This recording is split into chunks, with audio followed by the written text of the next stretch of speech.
Hello! In this video I will show you how to set up VPN on REALME GT6. So you have to start by opening your Google Play Store, then click on search bar and type in Turbo VPN and click search. Now select this application and click install. Now you can click open and click agree and continue.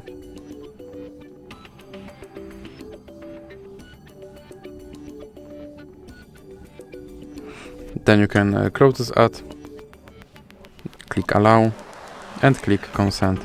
Now you can click on this button to start your VPN and then click allow.